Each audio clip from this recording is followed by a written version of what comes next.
years, and they bring her back and find out in the Fast and the Furious, they decide, oh, she's alive. Well, they could have just made a reference to her being alive. Because like 2014, oh, hey, look, we're live. It was up, yeah. Because 2014, she got super busy doing Batman v Superman. She did a John Hillcoat movie. You mean emo needing hug superhero version? Okay. Batman v Superman. She also did a John Hillcoat movie. She did another movie where she and her husband John Hamm are like a bunch of hot assassins. She did Wonder Woman. She did Justice League, and then the reshoots of Justice League, and then she did Wonder Woman 2, and that was all from 2014 to 2018. like she was busy. Man. Anyways. Okay.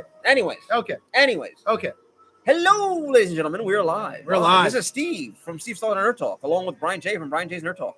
We're live. We're here today to bring you the discussion of all things pop culture, nerd-friendly related topics, and all the good things that nobody wants to talk about, let alone have a common sense of discussion with somebody who's on one far left of the spectrum and one sort of on the right side of the spectrum. Yeah, I'm not far right. That's Dag. That's Dag. Keep that in mind. That's Dag. No, Dag's just a crazy conspiracy theorist. No. Dag is basically Dag is just conspircy theory. What was his name that ran against You're Obama? Conservative, but not that insane. Like no, you at least can have. I like to think myself as more you at least try to grounded. Try to stay in reality. To the right, I try to stay with reality, with realistic. You at least try to stay in reality, which is fine. But yeah, so that's what it matters. So what are we're talking about again? Hopefully this video uploads tonight because for some reason the one we did on Wednesday just didn't upload. I don't know why last week. But you know why? On Sunday. It's because he did not drink the Kool-Aid. The Kool-Aid that was made with the liquor, the alcohol, and all things Mountain Dew. No, he refused to have the Mountain Dew. I did everything right. Don't swear. No, don't swear. No, I swore. No. You don't swear. You can give your word. No, I swore. No. I swore I did everything right, but I screwed up somehow. And when I say don't swear, you're not supposed to swear. I tried. The Bible says not to swear, let alone promise anything. Well, luckily I'm an atheist. So well, you're an atheist. Luckily I'm a secular person, but Hold on. What is it? No, I don't think I can say it because I think that goes to one side of an offensive line to some people. Right. My feelings. Your feelings are meant to be hurt. But kill the unbeliever. Yeah. Anyways, I got that out of my system. So we're here to talk about Xbox because the last video we did, my video uploaded. Wonderful. I love you all for tuning in. Thank you for tuning in and watching and putting up with all three of you. 3 viewers. No, 6. 6 viewers. 6 viewers. I appreciate the 6 of you. Yes. I appreciate you all. And to those who may have caught a glimpse that are not a viewer but just peeked over it, I appreciate you taking the time to look at. I do want to advise you, be warned, and because I need to put a disclaimer for any possible what are those trigger warnings, since that's what the most emotionally fragile minded of people like to use nowadays. Yeah, we might say something. We're going to say somebody. So well, he full might disclosure, we apologize ahead. It's gonna happen. Okay, no, talk to me. First off, he might say something that'll upset and make you uncomfortable. I will say something that will make you upset and uncomfortable, and I do not give an apology sake to any of it. It's like Conor McGregor. I want to take this time to apologize to absolutely nobody. You all suck. It's like what's the name of the movie where you have one of those guys say, I'm offended. I'm like, quick, get the line. Boo this man. Right. Boo. Cold-blooded. So Sony. So speaking of the acquisition of Microsoft's acquisition of Activision Blizzard King, Sony ponies are hurting this week. They are very, very upset. They are butthurt. They are sending me like 3 or 4 tweets a post. I feel like they're posting. I woke up one day. I had like 30 notifications, and I'm like, listen. Microsoft is doing well because Microsoft has different priorities. They do not care about console sales anymore. Or exclusivity. They don't care about exclusivity because they're trying to bring it onto as many people as possible. No, as many platforms as possible. Well, they love exclusivity, but with the big major games, they want on multiple platforms, like Minecraft. Minecraft is the biggest game in the world, and it's multi-platform. It's not exclusive to Xbox. It's sold over almost 300 million units, copies. 350 million? Somewhere over 300 million copies.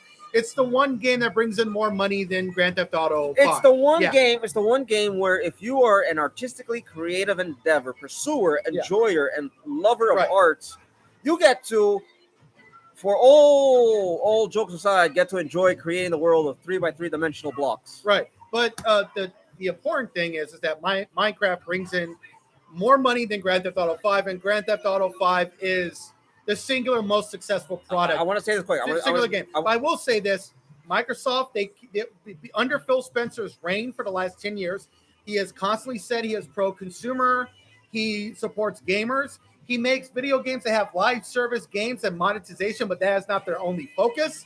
They also make games that are single-player games. Those games count as Diablo, Overwatch 2. Mind you, it Halo is 5, not... Halo Infinite. Well, Halo Infinite. Halo 5, it has, but I wouldn't count Halo 5 as a mainline game because it's nothing with Master Chief. Until Season 5, that was the worst live service game, but it's gotten better.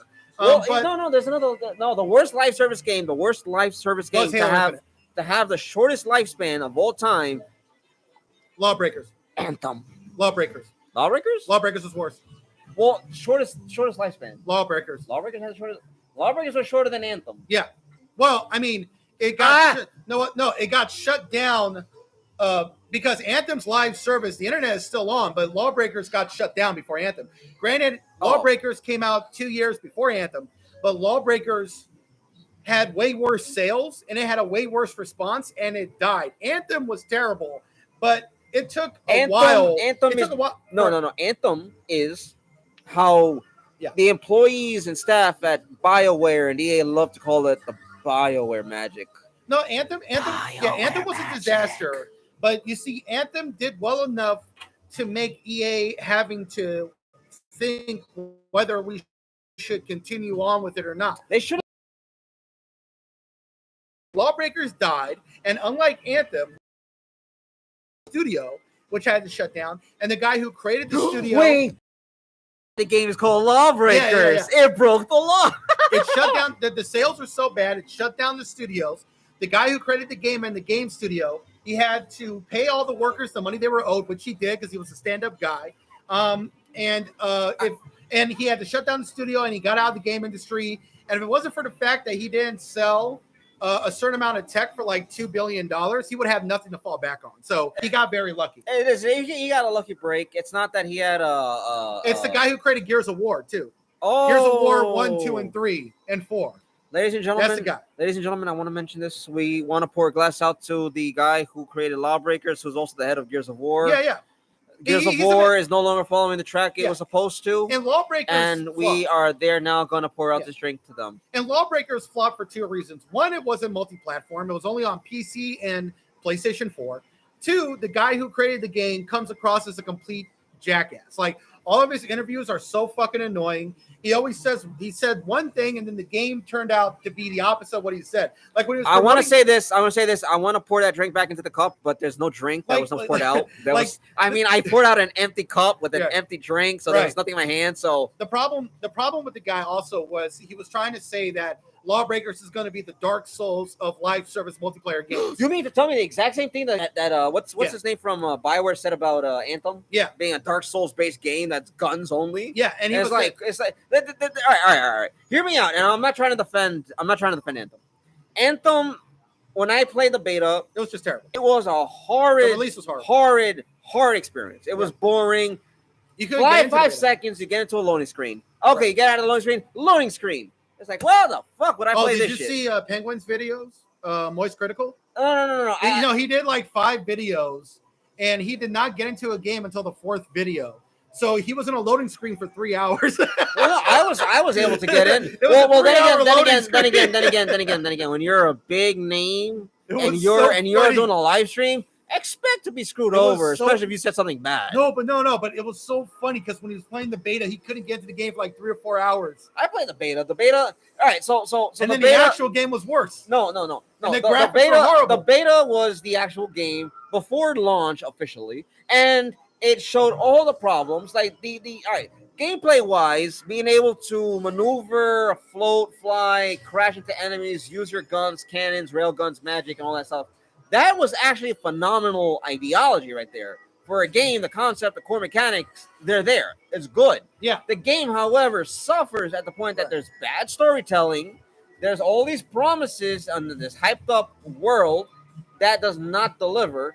And the AI, of all things, feels very predictable. And I think also the problem with Oh, Lawbreakers and also the game is overtly repetitive. And There's the story was there's terrible. no difference. The story was and not the even story close was to- written by a bunch of middle school fan fiction artists who Yeah, believe the story that wasn't anywhere something near was good. close to BioWare's brilliant writing of the past. But I will say this: the problem with Lawbreakers too was the guy said that Lawbreakers is not a game for kids. This is like Dark Souls for live service games, and a bunch of 12, 13-year-old boys will not be able to play this game and beat you. And you know what happened at E3 in 2017 at the Lawbreakers tournament? A 12-year-old kid won the tournament and beat everybody. It was like there was this big disconnect with what the guy was saying. It's and basically what we were seeing with the game. It's as if wasn't Lawbreakers. it Tim Sweeney? Yeah. Tim Sweeney from No, Tim Sweeney is Epic, right? Epic. Yeah, Yeah, It's not it's the like same guy. Tim not the same Sweeney. guy. It's like Tim Sweeney But Tim saying Sweeney makes only games for kids. adults could ever play this game. And you have a bunch of children in the lobby talking nonstop shit, talking about your mom and your sister. Tim Sweeney always said Fortnite was for everybody. Well, no, Not the guy from Lawbreakers. No, I'm just saying. I'm just saying. Imagine Tim Sweeney said Fortnite was imagine only him saying for it? Yeah. adults. Imagine And then you him find out saying there's a that. bunch of 10-year-olds running around going, and 16-year-olds winning $3 million tournaments. Yeah, I've been like, oh damn, Yeah, shit. that was I wild. spent all my time playing Call of Duty from the World War II era down to the modern era, down to Black Ops era, and to win a tournament and get what, $500,000? yeah, And this guy's getting 16 million. And What the other hell? problem was that live service games became an oversaturated market by 2017. And Lawbreakers looked almost exactly like Overwatch, except it was like gravity-defying first-person shooter where you could jump and fly in the sky while shooting. Well, think about this. And so it just died on release. To anybody who has played Overwatch, the original Overwatch, and are playing Overwatch 2, Lawbreakers, in essence, in a nutshell, in layman's terms, is Overwatch with zero gravity. Yeah, literally, that's what it is. that's all it was. It was like Gravity Rush. I do want to Except it mention was this. first- No, it was a Gravity first-person Rush. shooter. Gravity Rush. I played the first Gravity Rush game. I'm playing the second one right now. Years later, I know. My time is very, very But limited. that's what Lawbreakers was exactly like. It was Lawbreakers exactly was like- inspired by Gravity Rush to be a Overwatch theme-based game. Yeah. Overwatch is a series that is stolen. Well, I wouldn't say stolen, but it is It was a copied canceled idea. game. It was a canceled No, game. Overwatch is a copied idea from Paladins. Paladins is the team-based shooter. And this coming from a guy who's played Paladins for a long time. It was also a canceled game. That's what Overwatch was. Well, for it was, Blizzard. but it the was only going to be reason- one game, and it got rejected, so it reworked into Overwatch. Yeah, and on top of it, the idea of what Overwatch is today is because it is heavily inspired and taking cues off of Paladins. Yeah. Problem is, they're treating Overwatch like it's an MMO style when it comes to updating and balancing things, rather than an individual game perspective where you have to keep things at a very set level. Well, the reason that Overwatch died is because of Activision.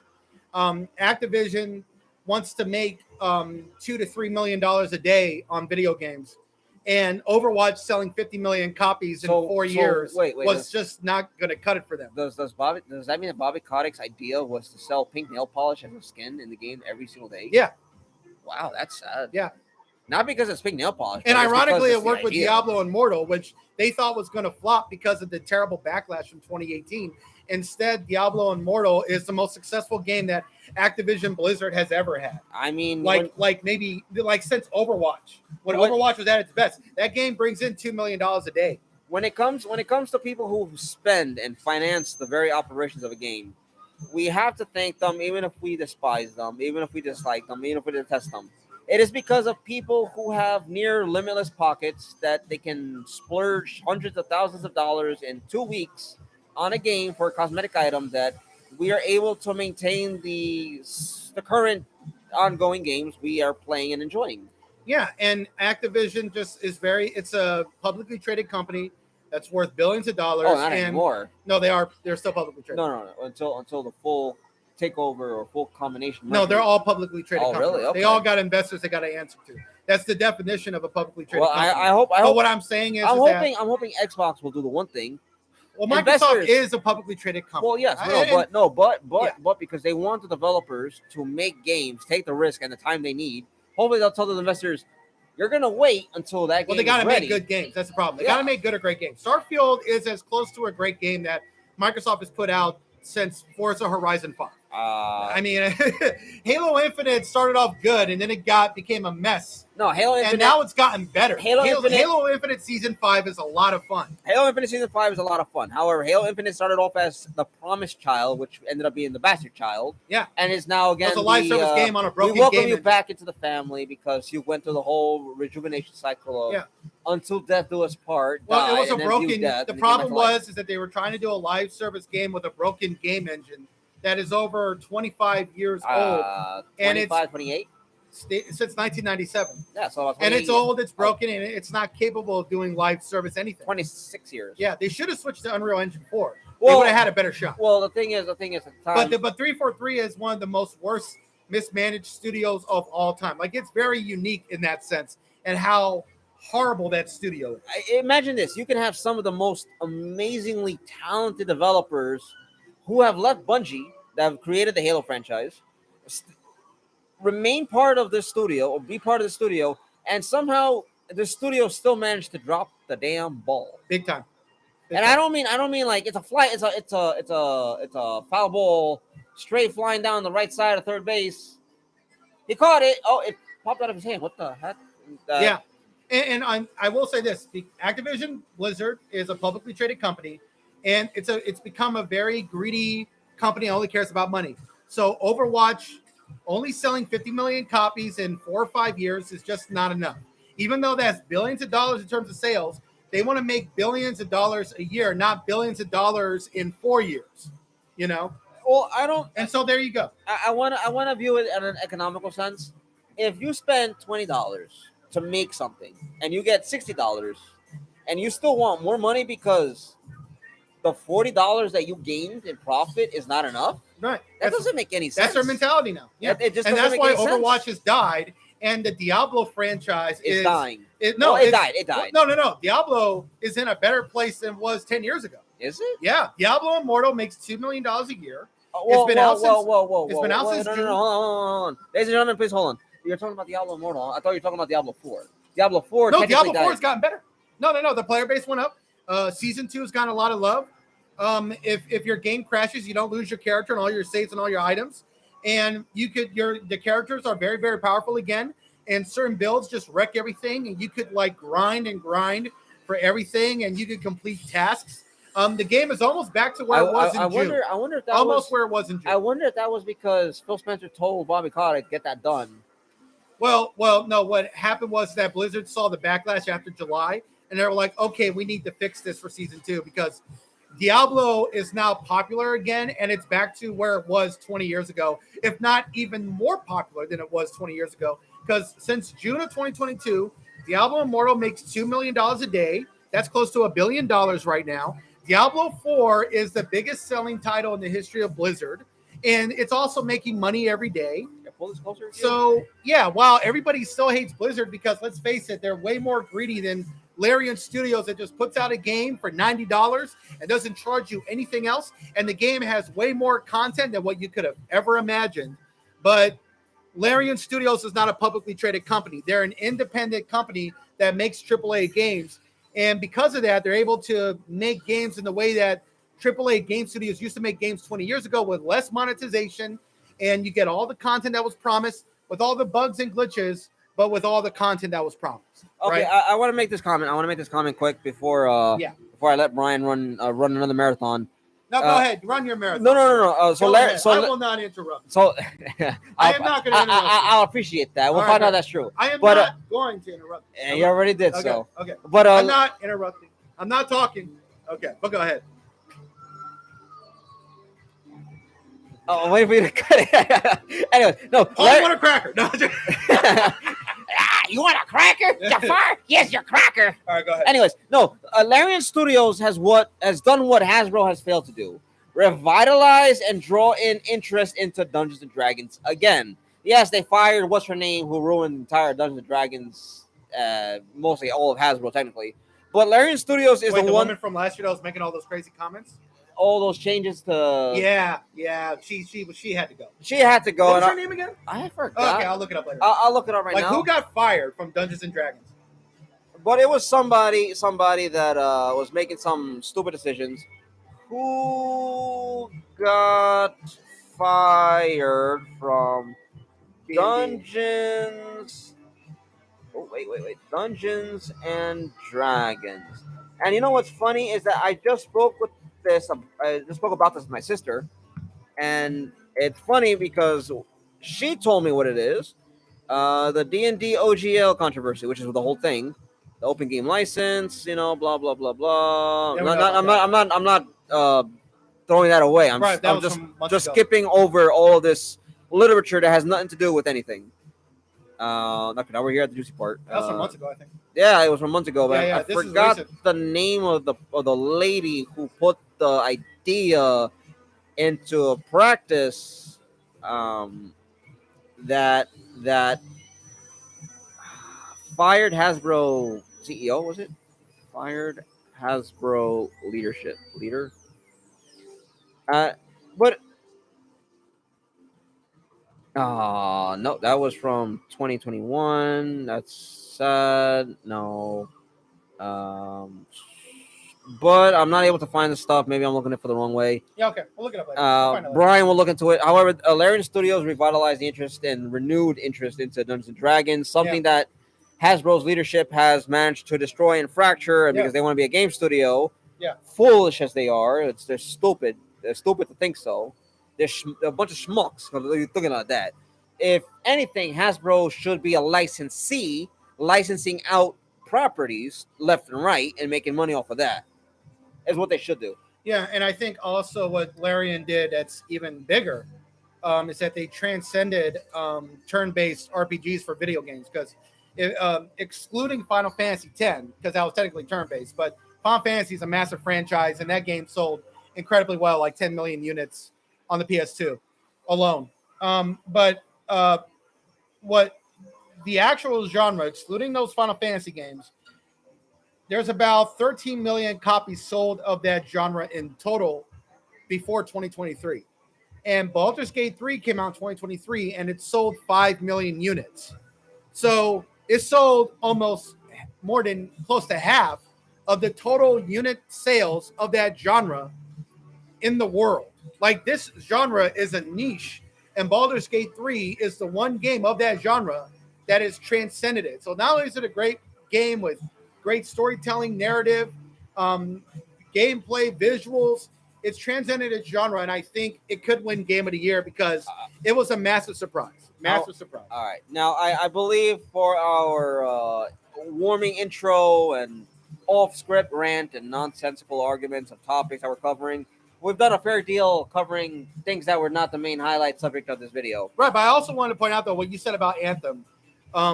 Even though Lawbreakers was the worst launch, Anthem wasn't as bad, because while it came out, it was disappointing in terms of what EA wanted. They were still trying to figure out whether we would continue on to do Anthem next or not. Well, all we really learned. No, but what happened? But all we really learned from EA is that when they say we're going to commit to a 10-year commitment for keeping this game functioning, right? That's a lie. But I'm trying to tell you. No, but I was trying to tell you what changed their mind. What changed their mind about Anthem and doing Anthem next was Star Wars, not Jedi Survivor, the first one. Star Wars Fallen Order. Star Wars Jedi Fallen Order was a single-player game that was a surprise success for EA, because EA in 2019 was still convinced that single-player games did not sell. But that game came out, and it sold almost 10 million copies in 3 months. And they were like, holy shit, we were not expecting this. So then they okay, so let's not do Anthem next, and let's just do single-player games. So they greenlit the Star Wars Jedi Fallen Order sequel, Jedi Survivor. They decided to do Mass Effect 4, and they're doing Dragon Age 4 as well, which that game is going to be a disaster. In fact, it was such a disaster. You know what? Dragon Age 4 is going to be Anthem with dragons. No, but you know what? That's what they said. But you know what? Credit to EA for what made them realize that Dragon Age 4 was going to be a fucking disaster. You know what made them realize? It was the huge success of Baldur's Gate 3. When Baldur's Gate 3 came out, it was a huge success, and it did everything that BioWare used to do back in the 90s and the 2000s, but basically 10 times better in every way. EA realized, oh my God, when Dragon Age 4 it looks like a piece of shit when it comes out. People are going to compare our game to Baldur's Gate 3, and they're going to see how terrible it is. And our sales are going to be shit, and we're going to have to shut down this studio or fire a lot of people and cut our losses. So you know what they did? They fired the majority of the people that were working on Dragon Age 4, replaced them with other people, and they're basically rebooting the game. And I will be shocked if the game comes out next year. I will be shocked. I will be shocked. I would not know, and I would not put any. I will be shocked. I am not gonna put any hope. I'm not gonna have please let it be good. No. I think it's gonna be delayed. There are other things to look forward to. I think it's delayed. RoboCop. I think it's delayed into Indiana Jones. I think it's delayed into 2025. It's Crash delayed. Bandicoot remake. I would love to see a Conquer Squirrel. No, that'd be so rebooted. great if they made a comeback. If Microsoft brought that shit back, you know what else? It'd be cool if they brought back not Crysis, because Crysis is somebody else. That's Tritech. Tritech, yeah. It'd be cool if they what's another franchise people want them to bring back? Prototype. Yeah. Prototype. Xbox would have their own legit hero poster boy, who Sony is now sponsoring and holding on their platform. Yeah. Thank you, Sony, for all that. And no. I want to let you know, I am not a fanboy or diehard or firm staunch believer. I just play games to enjoy them. If I want to play a game and go very hard at it, I will do so on whatever console I prefer that offers me the convenience.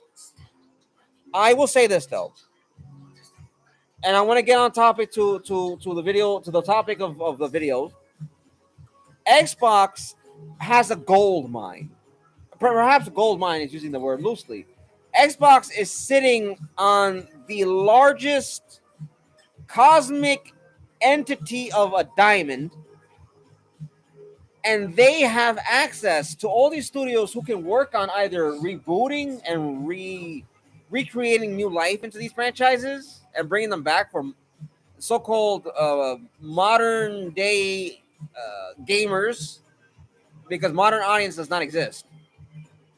That does not exist. Yeah, well, and plus this is Crash Bandicoot. I mean, that's just a universally beloved family game, and it would not be expensive to bring back that franchise. Or those Spyro. games are not expensive. Or Spyro the Dragon, let alone that. Spyro, yeah.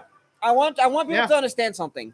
And those are not expensive games. And when people say, "Oh, games have to be made for a more modern audience," there is no such thing as a modern audience. Your audience on Twitter is not going to buy you your game, and they're not going to support you. Then you're going to go on the internet begging people, "Oh, love this game, try it, strong, independent." And I know that Sony ponies don't want to hear this on Twitter, but I posted it many times and I had to say it. Starfield is selling well for a game that's already on Game Pass on PC and Xbox. They got 10 million players. Oh, don't forget Steam Deck, ROG Ally. They've sold millions of copies. It's doing very well. It probably hasn't sold 10 million copies, but it's got 10 million players. It's sold at least 2 or 3 million units, which is not bad. In fact, Microsoft and Xbox keep even saying, and they've said this many times in the last couple of weeks, they're very surprised at how well Starfield is selling on Xbox. And I got to tell you, I bought the game. Correction, we're going to retract the 10 million. We're going to rephrase it. Its correct number is 60 million units 60 million as units. of June 2023. No, but that was June 2023 before it came out. So that's definitely wrong. Oh, wait, no. Yeah, that's definitely something wrong. Because the game didn't come out until September. Anyways, I bought Starfield. Let me retract that. Let me retract that. Yeah. That's Dot esports. I don't, I don't like them, to be honest. Yeah. They're not accurate. They're not accurate. Take that with a grain of salt. But Starfield, I gotta tell you, I bought the game for $31, and $31 is a steal. It's a 100-hour game for $31. Lots of content for $31. And I only got that deal because I'm on Game Pass. So I want people to understand Game Pass is the most consumer friendly. Yeah, but Starfield has sold about 2 to 3 million copies. And Spiderman 2 has sold 2.5 million copies in 24 hours. But the reason why Sony is a little bit worried right now is because it's not selling well in Japan. So they're worried. Japan loves Spider-Man. Spider-Man movies do fucking great in Japan. Their box office is amazing. Yes. The only other movies that do better or as well as Spider-Man in Japan at the box office in theaters are the Avengers movies. So it's the Avengers and Spider-Man. I want to say Batman this. doesn't do shit in Japan. I want to say this. I want to say this. I want to say this. And luckily, Warner Brothers never tried to make Batman appeal to the Asian market because those countries, they just don't love Batman. They're not into Batman. Well, it's also because of their cultural and religious beliefs of the bat. Right. And it's Right. more a demonic thing. Right. And there's no way they could try and do anything to appeal. No. There's no So way. Warner to Brothers just threw in the towel. They were like, let's try to use somebody else. Yeah. So okay. Let's use other. I want to say this. To Sony ponies, to Sony. Sycophants, diehards, PlayStation fanboys, Talk diehards. more about Microsoft whatever. and Xbox games than actually playing Sony games. Because let's face it, in 2023, there hasn't been a lot of Sony releases. Well, no. There's been 2 major releases this year. That's it. All coming off of the end wagon of Sean Layden's leadership and his impact, and then Jim Ryan's. No. Jim Ryan's perversion to all of that. No. Jim Ryan got those games out. Credit to Jim Ryan. He got those games out. Jim Ryan's mentality is shit, and I don't like him at all. But in 2021, 2022, the reason why PlayStation is so dominant in terms of sales, because let's face it, Jim Ryan put out a lot of fucking video games in a very short amount of time. But because of that, they have no real big releases in 2023 or 2024, except maybe the Wolverine video game. I don't know. It doesn't look promising. The trailer needs a couple more things to it. There's just a CG trailer. I know, but that doesn't mean the game's gonna be good. Right. But I want to say this. I want to say this. And Horizon. So when you pervert, and I'm not saying a specific crowd or audience, though I could say certain crowds and audiences are perverted and perverting franchises and characters and IPs. He was obsessed with monetization. It That was the problem. Jim Ryan was obsessed with monetization. Yeah. Destiny 2 being the microtransaction hell. Microtransaction hell became the flagship icon of what Jim Ryan wanted for PlayStation. It was a huge success. This is what happens when you allow a kaiju to take leadership of a company that is built You call him a from kaiju? Japan. Yes. You call him a Godzilla? No. A kaiju is more like a monster type thing. Anyways. Well, this is what happens when Godzilla runs a company. No. He tramples over the city and takes your money. You call him a kaiju. He is a kaiju. I don't care. He said Jim Ryan's like Godzilla. No, Godzilla's a one-time he's like Mothra. No, he's like Ghidorah. Ghidorah's worse than Godzilla. At least Godzilla likes some humans, right? Godzilla at least teams up with humans. In the originals. Even in the new movies, he teams up with humans. Ghidorah just kills everything. Ghidorah doesn't give a fuck, sir. Ghidorah don't give a fuck. Ghidorah doesn't give a shit about anyone. Ghidorah don't give a fuck. He did his own kid anyway. Ghidorah kills everybody. Man, I used to own those Godzilla movies. I had like 20 DVDs. Gaijin, excuse me. Oh, it was good. Gaijin. I thought it was kaiju. No. Kaiju is more of the monster alien thing, but it's Gaijin. No, he's kaiju. No. He's kaiju. No. Sumimasen. It's my favorite insult in Tokyo Vice. I want to apologize for the misuse the word. What happens when a Gaijin is allowed to be in charge of a Japanese company? They pervert and taint the company and the image. Kaiju is monster, is what it is. But he's a kaiju. The reason why Spider-Man 2 is not doing too well, and this is not because Sony, the sycophants are not doing a good job. Because Sony, Tokyo is expensive. The only reason that people survive in Tokyo because they basically have a socialist economy. They pay you the money you need to pay your rent and to live, but boy, almost everything else is expensive, including video games. I told you it's a giant monster, basically. Yep, that's Jim Ryan. But no. He's a kaiju. Let's leave it there. I don't want to get in because it's going to go into a whole nother cross the world fight. You know what that means? Sony killed Godzilla. Holy shit! No, that does not mean that. No, they fired him. Yes, they killed Godzilla. I told you, and for that was a good prediction. That was a good prediction. Wait. That was an accurate prediction. All right. One of the reasons why Spider-Man 2 is not selling well in Japan and let alone across the world, not to the benefit of the Sony promoters and marketeers and diehard sycophants and the what are they called? The extremists that they call themselves in religion, whatever, I forget the name.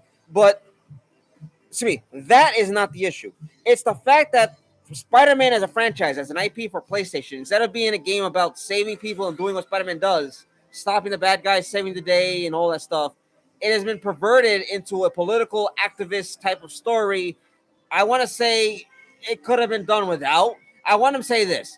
When you make Mary Jane the hottest woman in the Spider-Man realm look to be his second distant related mom, that's an issue. Well, the problem with the game industry is that they're still afraid of Anita Sarkeesian. And I'm like, dude, why? It's a no one. First of all, Anita Sarkeesian is irrelevant. Her feminist frequency was a flop. It shut down 4 years ago. She's a scam artist. She's not involved in the game industry. Stop trying to kowtow to her. Stop trying to appeal to her. And you know why they kowtow? Stop trying to kowtow to her. Stop trying to appeal to her in this woke audience that does not care about these video games, that do not play these video games. You guys, the game industry, you fucked up. What was the game they fucked up? Fable? Not Fable. No. Well, Fable looks like shit. Fable looks like shit. Oh my god. They got to bring back hot women. I'm sorry. That's just terrible. No, it's what's you're sexist. It's such a Saints Row.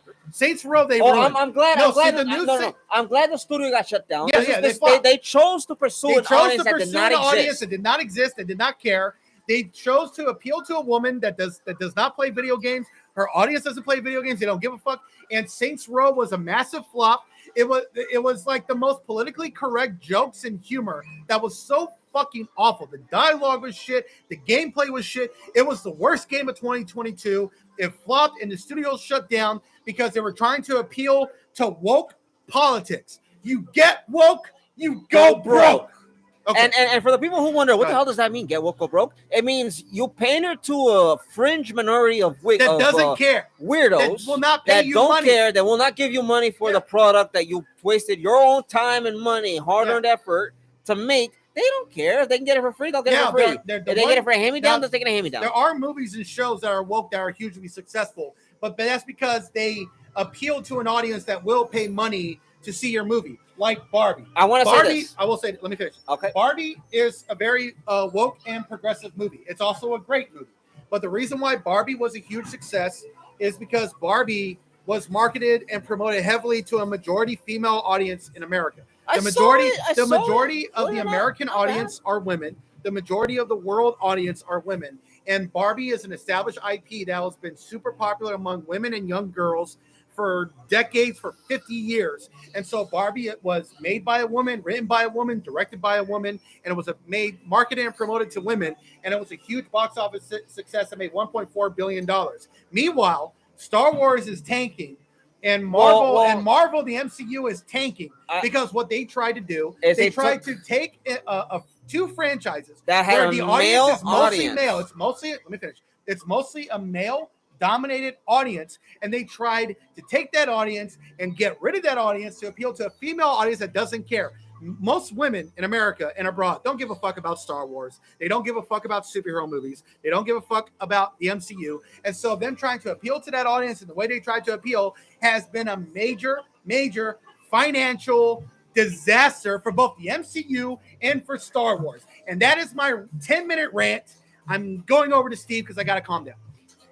I feel that Disney and Hollywood need to do more. Do better. Put more money. Waste and burn your money into these IPs that you want to create. That get rid of the existing core audience of fan base, and you go for a fan base that does not exist that you think will come and lick your feet and the delicious droppings you give of whatever political activist message. And movies that were made to appeal to women. You're calming down. No, I'm calm. And movies that were made to that were made to appeal to women were also hugely successful. And men and women were fine for movies being marketed towards women and movies being marketed towards men.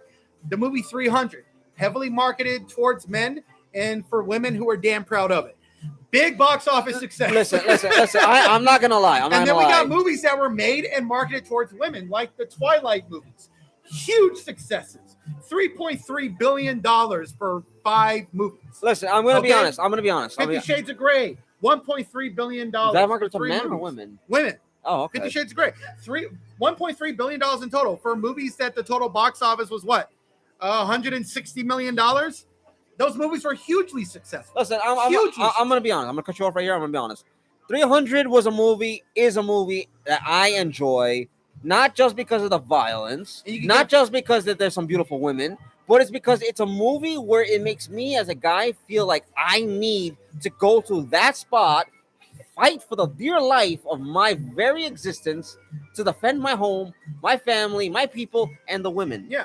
And I want to say, and it was a masculine movie. It was fun. Oh, also it was you get shape. entertaining. You could get totally wasted and just watch the movie. It was a film with no plot. It was stupid, but it had great violence and visuals. oh no, but and it the was story- just a good time. No, it was no, like, the plot followed the exact story of what actually happened. but there wasn't a plot. No, but There plot, wasn't. the plot itself was to stop the There invasion. was no story. It's the story is that pass. That pass itself is an actual pass. But there's no to that story. battle.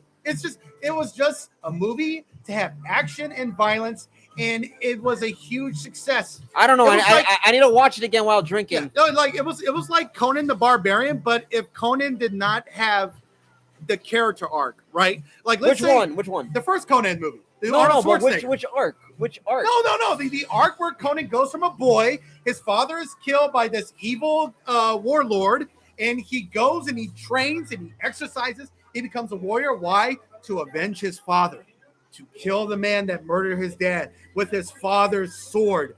And it was a good story arc. It was good. It was simple. Now 300 skips all that and just gets right to the violence. Listen, sometimes It gets right to the violence. Sometimes when you want to enjoy a nice, meaty, juicy steak, you just want to forego the utensils, get the freaking steak fork, the darn butchering knife, and just partake of that delicious juicy That's a steak. perfect analogy because Conan is like you yourself cooking a great steak, a great steak with mashed potato. Steak. I said steak. Wait, Sorry. wait, But, wait, hold on. I need to do this. Those are gonna be on my head. What the fuck's a straight? Sorry. I meant to say steak.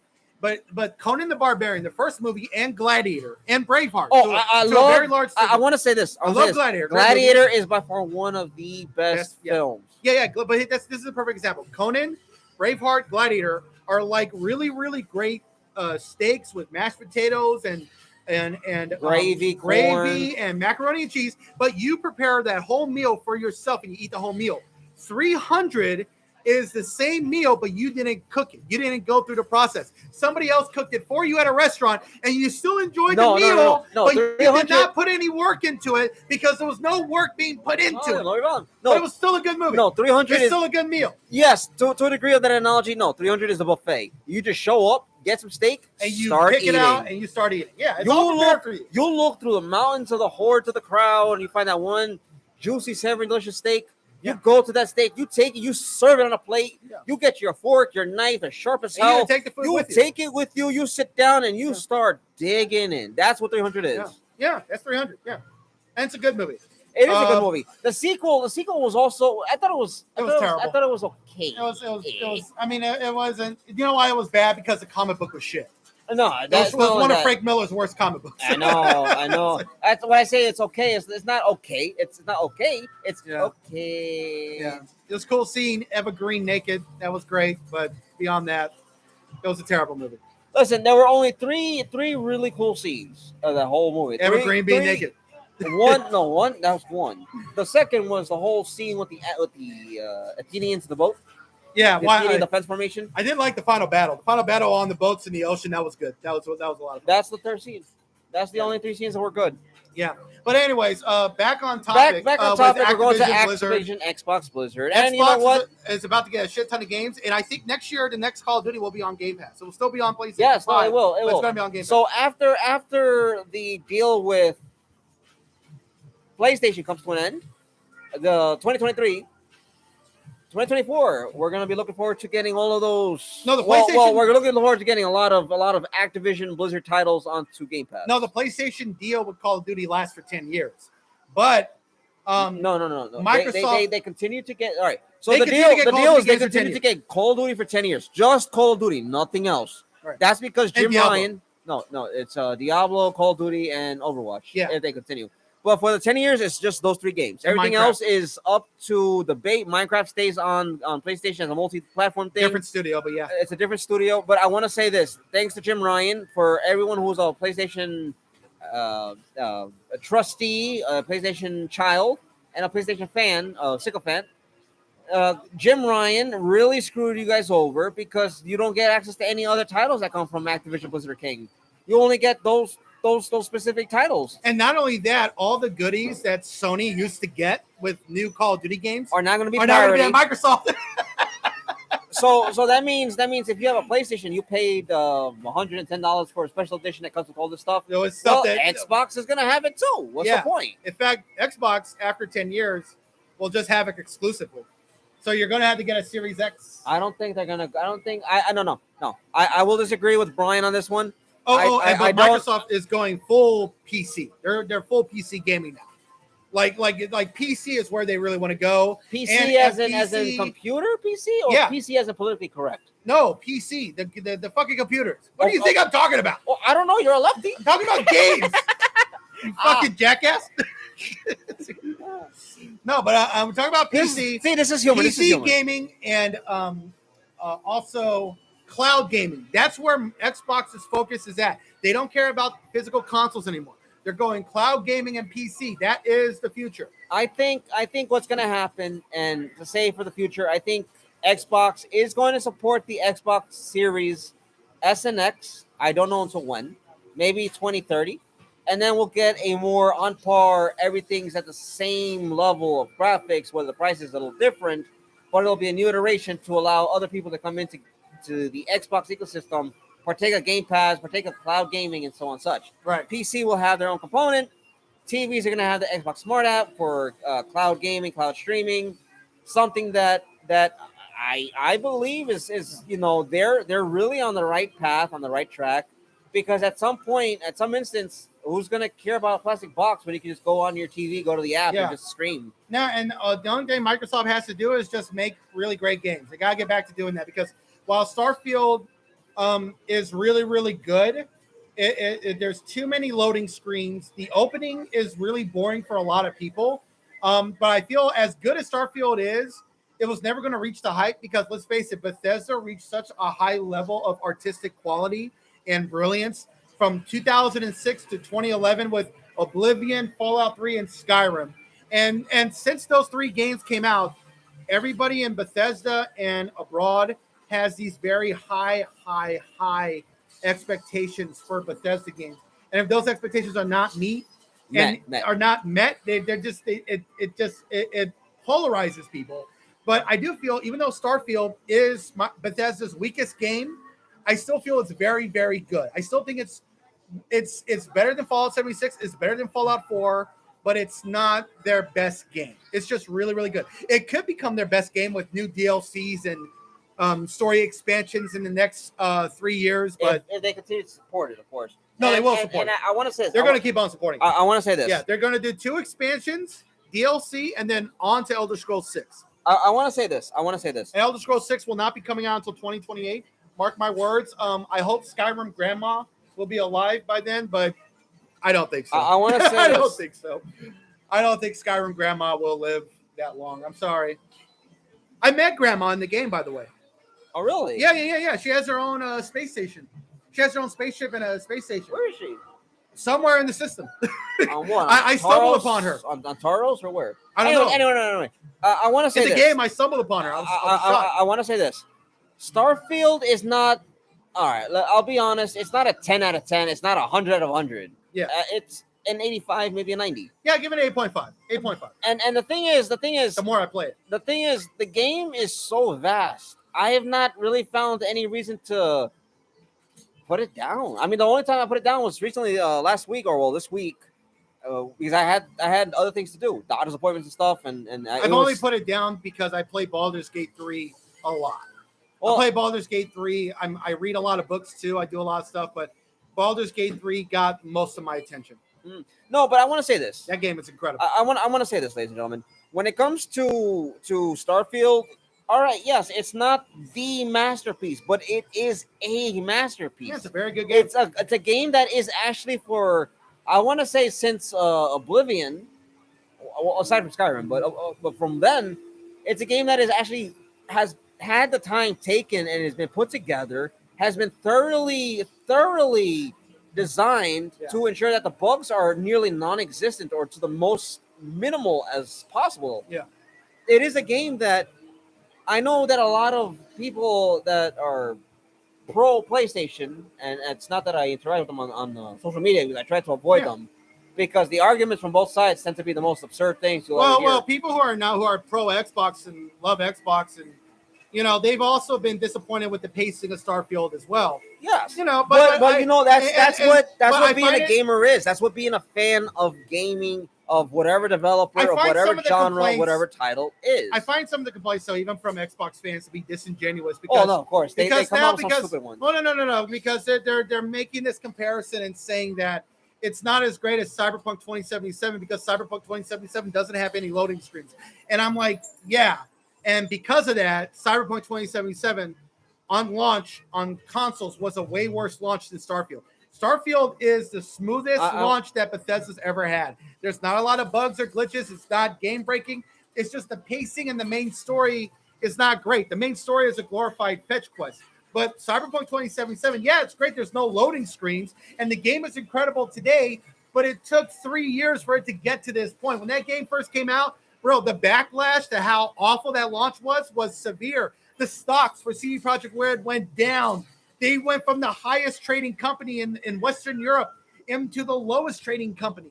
And the sales were disappointing. They were supposed to sell 16 million units in 7 days. They sold 13 million units.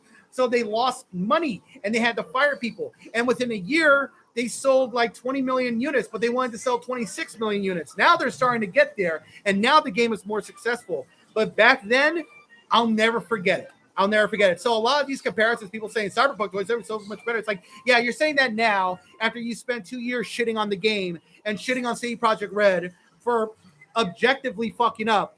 But now we're praising CD Projekt Red for sticking to the game and fixing it and making it great, but they should have never been in that position in the first place. Meanwhile, with Bethesda and Starfield, they're not in that position at all. But the thing is, the game is not as impacting or as great as their previous games. I have a question. What happens if I put edit here? Let's do this. Customization. Oh, okay. That's just the problem. That's just settings. Regular gaming. Okay, hold on. Yeah. But I want to say this. The comparison of Starfield to Cyberpunk makes absolutely no sense. Right. It is like comparing apples to tangerines. Where do you even get the logic in that comparison? Yeah. Compared to Cyberpunk 2077 now on the PS5 Series X with Phantom Liberty, yeah, Cyberpunk 2077 is one of the best games of this year. Phantom Liberty story expansion, beautiful. And I'm still playing it. I'm still going through it. But it's like, yeah, that's incredible. I want to say this, though. With really great boss battles, too. Yes. I'm surprised. I want to say this, though. There are people who find themselves in the need to criticize Xbox for every turn. And if there's any criticism towards PlayStation, it's, no, why are you doing that? For instance, when Starfield came out, PlayStation, I don't want to say they're PlayStation fans, but a lot of PlayStation extremists were belittling, badgering, and attacking the game and the developers. And now that Xbox fans are doing the same thing to PlayStation fans for Spiderman 2 having so many egregious, horrible bugs and designs and other components in the game, they're crying victim. It's the most hypocritical thing. My belief would be off with their head, honestly, since your tongue is not able to hold a straight story. Yeah, it's not the best comparison. Cyberpunk 2077, when it first came out, was a way worse launch than Starfield is right now. But Starfield is not what people were hoping for because of all the loading screens. Now, I do love the fast traveling, but I must admit there is a lot of loading screens, a lot. Excuse me. I will say this.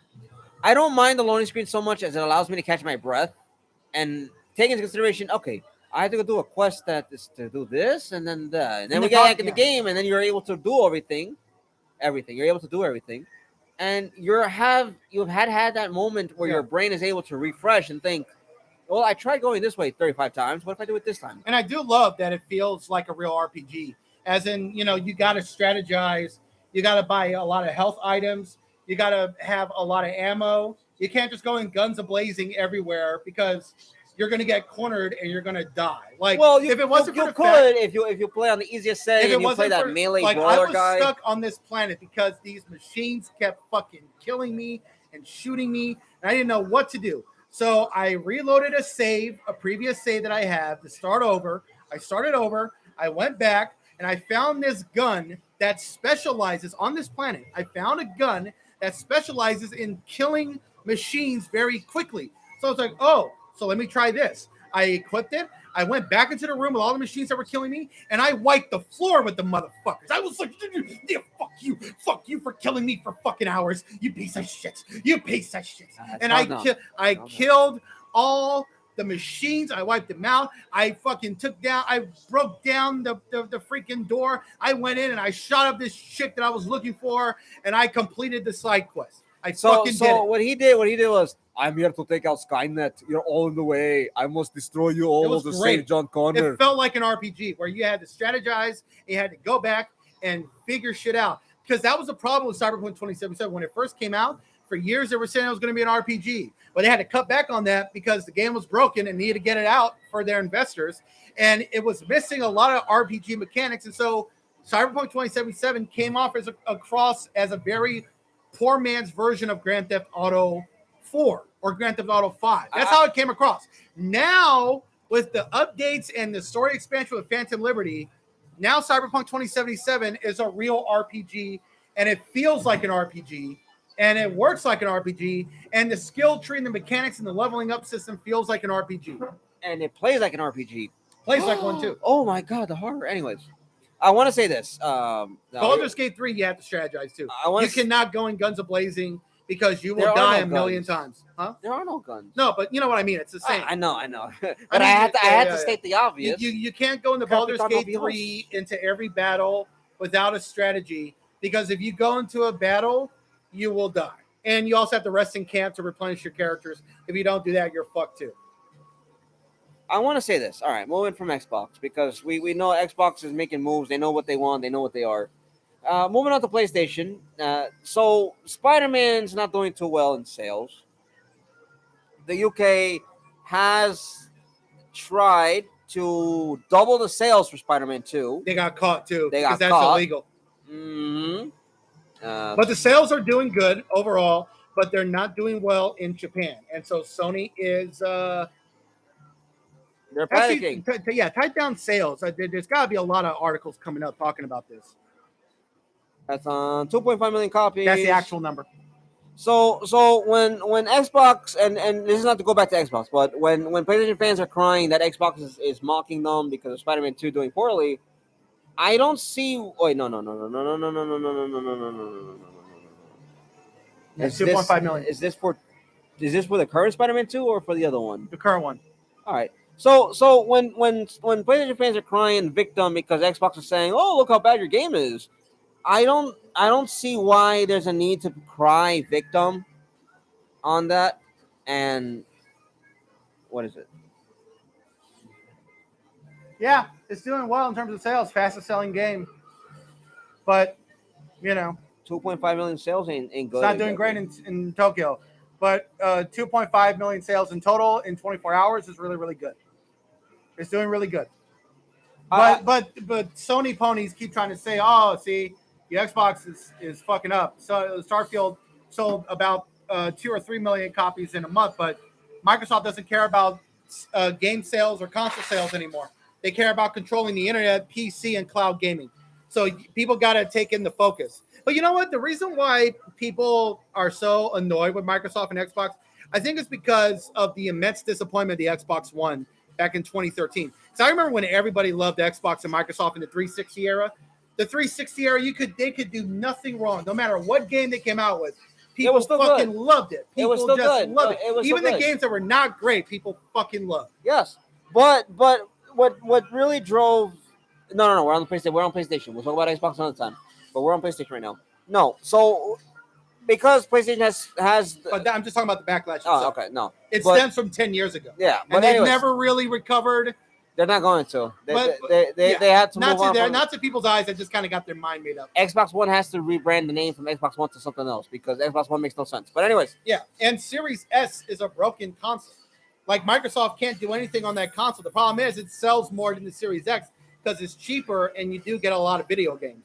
Well, no, they can incorporate cloud streaming to compensate for the graphic fidelity and all that stuff. Right, but the problem is that Larian Studios had to force Microsoft to basically bend the knee and say, no, you're releasing this game on the Series X and you're not lowering the quality for the Series S. And so Microsoft has dropped the release for the Series S and they're going to put it on the Series X. And they'll work on the Series S version another year and a half. But yeah, the Series S is broken. It's just a broken system. We're on PlayStation. We're moving on. I know. But yeah. We're moving on. I know, we're moving on, yeah. You understand what we are now? Yeah. Do you understand what realm we're in right now? No.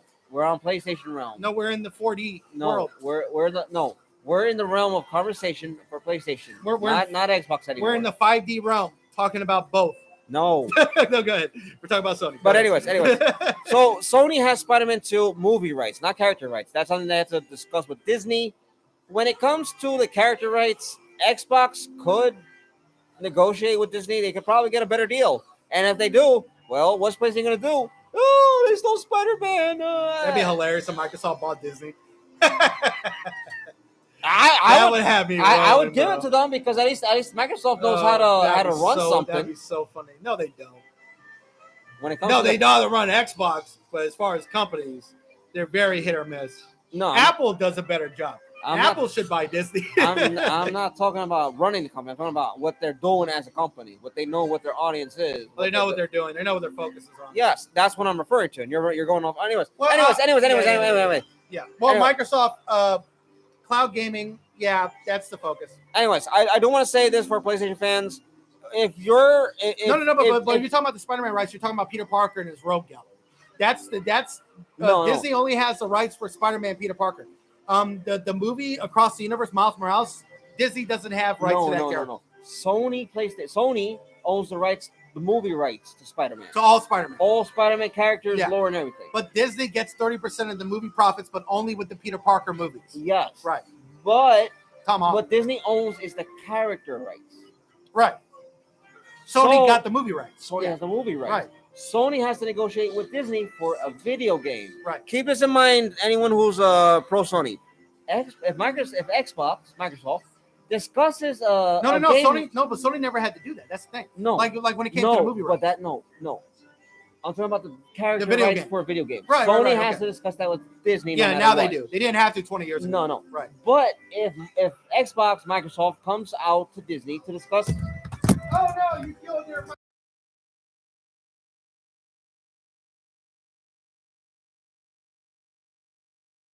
There we go. Ladies and gentlemen, we're back. We're back. Just a little technical malfunction, slight movement. We don't know what's going on.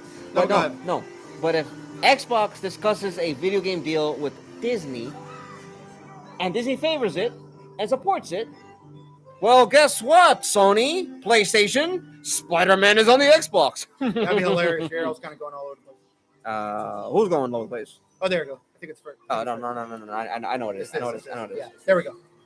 But but that's the reality. Is Spider-Man is not strictly PlayStation only. They can go on to Xbox if Microsoft and Xbox discusses a far more enticing, profitable deal for Disney and for Xbox. And now Final Fantasy 14 is coming to Microsoft. And you know what's great about that is that it's coming to Xbox, it's coming to Game Pass on console and PC. But you know what's great about that is that Final Fantasy 14 fans are just happy that the game is coming to Microsoft. It's coming to Xbox. But Sony changed their tune with Microsoft, and so is Nintendo starting to change their tune with Microsoft. That doesn't mean Nintendo wants to be bought out by Microsoft, but Nintendo's changing their tune because Xbox, Phil Spencer, Microsoft they're all in on Japanese game studios. And game studios from South Korea and from China and Malaysia, they're all in. And that's why you saw the Xbox preview special that was like 28 minutes long. You saw nothing but Japanese game studios, like a laundry list of Japanese game studios that are all partnering with Xbox to come out with games. And Hideo Kojima is coming out with a horror game that's going to be made from the Xbox Cloud, and it's going to come to the Xbox Game Pass and PC. Hideo Kojima. Isn't that crazy? I can't wait. I do want to say this.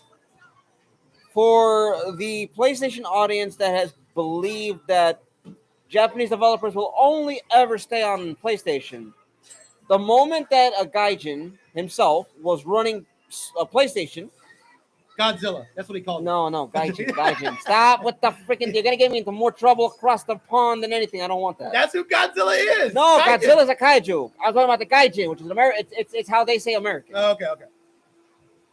Or if you want me to say it, there's a fucking gringo. I can't use that because that's Spanish version of American. I know, but Japan has their own version of white. Yes, people. it's Gaijin. Gaijin. And then I think it's Gaijin. But that's my favorite insult in Tokyo Vice. That's a small little plug for that good show by Michael Mann. But he has Ghidorah. I agree, Steve. He has Ghidorah. That's what you're saying, right? No, I am You're saying Jim Ryan is Ghidorah. Well, if he's Ghidorah, then what is Xbox? Godzilla? No. Fudge. All right. I'm done with the funny.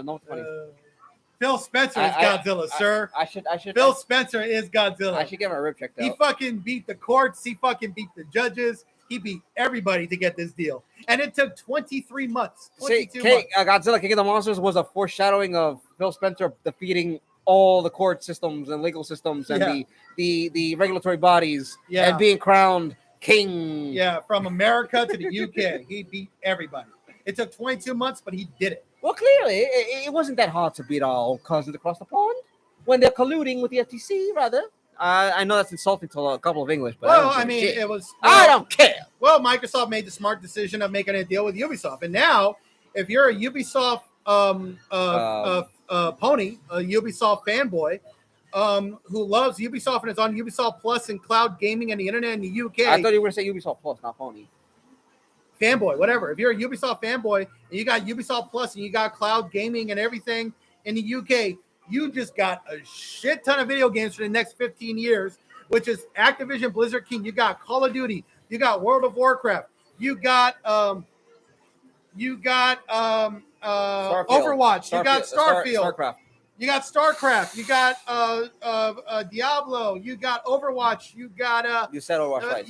You got everything. You got Overwatch. You got a shit ton of video games. You have all the Diablo games that Immortal. were made by Blizzard Entertainment, not Activision Blizzard. Blizzard Entertainment. And not only did they get Diablo Immortal, they also got Candy Crush, which is where the real money is going to be made for Microsoft. It's Candy Crush and mobile games and King. My mom used to play Candy Crush all the time. My mom did as well. My mom used to play Candy Crush all the time. My mom was almost in the top 100 in Candy Crush, and my mom is way a different generation. That is where the real money is going to be made for Microsoft with Activision Blizzard King. My mom played Candy Crush, but I was able to get her to stop playing because she began to act a little different. So I was able to get her off of that. I was like, you know what, here, try this puzzle game. All she does is put puzzles together, and that's her one puzzle, and that's all her time. And women love Candy Crush. Women could not get enough of that shit. I will not. It was the biggest phenomenon for women playing video games. I recall that since Pac-Man. Mrs. Pac-Man? No, Pac-Man. Oh, okay. Just Pac-Man. Pac-Man was a video game back in the 70s and 80s that got women into playing video games. All you had was girls playing Pac-Man. I want to say this. A long line in the arcade, nothing but girls playing Pac-Man. I want to say this. When it comes to a PlayStation, there's a lot of problems right now. They're scared because of the Activision Blizzard King merger. And if anything, it goes to prove that Jim Ryan was a terrible leader for PlayStation. He was. Because there's nothing coming down the pipe for the future of PlayStation. No, there is. Marathon, which is going to be the multiplayer microtransaction hell from Bungie. But multiplayer games as a service microtransaction titles, things that the studios are not passionate about making, things the studios don't want to make, is what he wanted to do. He wanted to turn PlayStation into his little version of Electronic Arts. Right, and whoever's going to replace him, hopefully it'll be the opposite, but 9 times out of 10, I wonder probably going to be worse. I wonder if they're trying the guy that got to replace him currently in the interim is way worse. He loves mobile service games. He loves mobile games. I wonder if they're gonna try to get Sean Layden to come back. Can you imagine Naughty Dog making a mobile Last of Us game? It would be retarded. I can. That's retarded. But I can. No, you can't. Yes, I can. That's awful. Well, I never liked Last of Us. I never got into the series. You never even played it. I played the first one. No, you didn't. Yes. No, you didn't. Yes. No, you didn't. Yes. No, you didn't. See, look at him. I caught him. I caught him. I caught the lie. No, but Last of Us is a masterpiece. I don't see it. It's phenomenal. You have to play it all the way to the end. It will blow you the fuck away. The Last of Us Part 2 might be more polarizing, but The Last of Us Part 1 will blow you the fuck away. It's Naughty Dog's greatest achievement, even better than all the Uncharted games. Look at that. It's snowing. That's ADHD for me, man. And Uncharted is a great game. Uncharted games are good. No, they're The Last good. of Us. They're good. The But Last of Us is a masterpiece. I don't see the hype for The Last of Us. You got to play it, man. You got to play it and beat it. Well, when I'm finished playing Divine Knockout and I finish unlocking the last trophy to get the platinum, I'll. This is the longest video we've done in 5 months. So what are we finishing on? Well, right now what we're talking about. If I go to my edit button and see what the title was. Well, we're doing Spider-Man 2 is not selling well, and then random shiz. Random shiz. You know what random shiz is? What? Random shit. Okay. Okay. So what are we talking about? Well, I was thinking. What are we finishing off? I think we talked a lot of random stuff, though. Yeah. Well, I mean, we talked about a lot of random content. We did. A lot of it was on the topics, and a lot of it was not. So I think it was a fair balance of it all. I do want to say that when it comes to gaming, I've noticed that this whole political appeal for an inclusive, a more diverse, what is a modern gaming audience, inclusivity and diversity. It's a dog whistle for racists to be openly racist without worrying about being called racist. It's the same thing with leftists saying, "Oh, you gotta be diverse and inclusive and whatever." And DEI, DIE, whatever the frick you want to call it, die. Yeah, it's either way. It's but that's die. also the problem, because even leftists and the audience you're trying to appeal to can also see that the original stuff was way better. Gossip Girl reboot was like the epitome of this. The Gossip Girl reboot was made for Black Twitter, and Black Twitter was like, okay, the original is way better.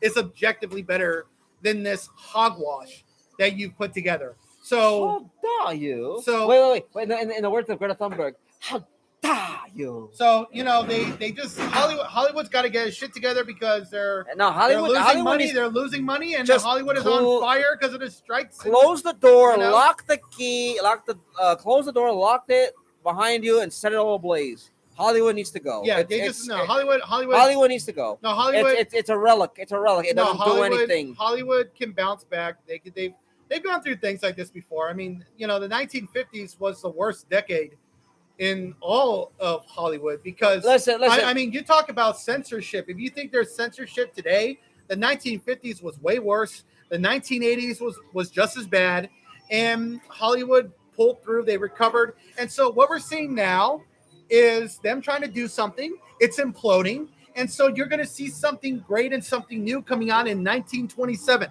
1927 is the year where there's going to be new Hollywood, new writers, new creators, new studios, new box office, new audiences, and you're going to see the old stuff come back, but with a little bit of the new, but it's going to be so much better. Barbie and Oppenheimer is... Oppenheimer. I said Oppenheimer. You said Oppenheimer. It's Oppenheimer. It's also Oppenheimer. Never mind. Anyways, Barbie and Oppenheimer was kind of like the opening, right? That was like the door of something new that is coming. I disagree. It's coming. It was like a doorway. And it's in 4 years, that's all we're going to see every summer. Movies like Barbie and Oppenheimer. And some of them will be great. Some of them will not be great, but that's what we're going to get. I look forward to seeing every single flop come out of Hollywood because it means that there is creative bankruptcy and there's no creative originality. And they're rebooting things. Like, I'm watching the original Quantum Leap. It's actually a lot better than the more modern Quantum Leap. Even with a lot of problematic stuff, but yeah. It was very problematic, but it was better than the new one. And the new one's not terrible. It's just not as good. Like the new Hawaii Five-0 was good. It was very good. It was entertaining up to a certain point. And then it became just bullshit. The new Hawaii Five-0 was good. It was very diverse. It was a lot of inclusion, but it was still Hawaii Five-0. Lasted for 10 seasons. It wasn't as good as the original Hawaii Five-0, but it had 10 seasons. Yeah. Listen, all I'm gonna say is Hollywood cannot do anything unique and original because all they rely on are remakes and reboots, thinking that they can make the same quick money that they did all the time ago. Well, they're playing it safe because they're spending so much money now.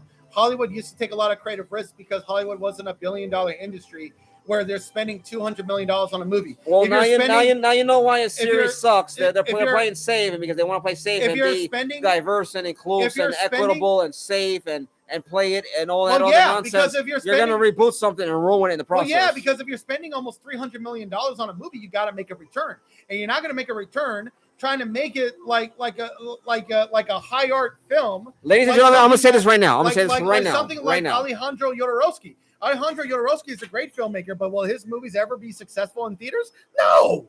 I'm going to say this right now. His movies weren't made for that. I'm going to say this right now. And his movies didn't cost $300 million. Well, it's a good thing. It's a good thing companies like Disney are spending more than they claim to spend on production. Well, Disney needs to come up with original ideas. Disney can still play it safe. If you are a share owner, if you are a shareholder or stock owner or somebody who owns shares, vote in Nelson Peltz.